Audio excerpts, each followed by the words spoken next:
తిరుపతి జిల్లా చంద్రగిరి నియోజకవర్గం పాకాల మండలం స్థానిక పాకాల ఆర్టీసీ బస్ స్టాండ్ సమీపంలో కార్మికులతో కలిసి సిఐటియు జిల్లా నాయకుడు మధుసూదన్ రావు ఆధ్వర్యంలో నిరసన కార్యక్రమం శాంతియుతంగా చేశారు। ఈ సందర్భంగా జిల్లా నాయకులు మధుసూదన్ రావు మాట్లాడుతూ కార్మికులకు పని ఒత్తిడి తగ్గించాలని ప్రభుత్వాన్ని కోరారు। కార్మికుల స్కీమ్ వర్కర్స్ కు పని గంటలు తగ్గించి కనీస వేతనం 26,000 రూపాయలు చేయాలి ప్రభుత్వాన్ని డిమాండ్ చేశారు। పోరాడి సాధించుకున్న 8 గంటల పని సమయాన్ని 12 గంటలకు పెంచిందని, కార్మికుల పని గంటలు వెంటనే తగ్గించాలని ప్రభుత్వాన్ని డిమాండ్ చేశారు। కేంద్ర రాష్ట్ర ప్రభుత్వాలు ప్రజలకు కార్మికులకు ఉద్యోగులకు అనుకూలంగా వ్యవహరించాలని అన్నారు। కార్యక్రమంలో కార్మికులు కూడా పాల్గొన్నారు। కేంద్ర రాష్ట్ర ప్రభుత్వాలు 12 గంటల పని కల్పించాలనేసి నిర్ణయించాయి। దానికి వ్యతిరేకంగా ఈరోజు దేశవ్యాప్తంగా రాష్ట్ర వ్యాప్తంగా పెద్ద ఎత్తున ఆందోళన కార్యక్రమం చేపడుతున్నాయి। ఈరోజు అదే పని ఈరోజు పాఠాల్లో కూడా ధర్నా కార్యక్రమం నిర్వహిస్తున్నాము।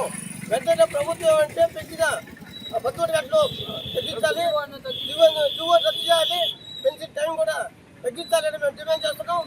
8 గంటల పనిను శ్రీకాకుళం పెద్ద ఎత్తున పోరాటం చేసి కేంద్ర ప్రభుత్వాలు రక్తం పాలించింది కాబట్టి అప్పుడు పెద్ద ఎత్తున పోరాటం చేసిన వల్ల 8 గంటల పని వచ్చింది।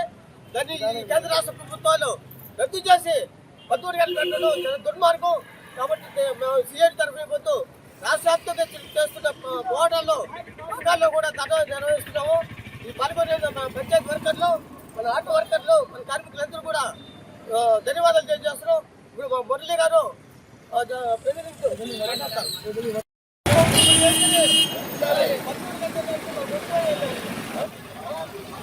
ఏంటంటే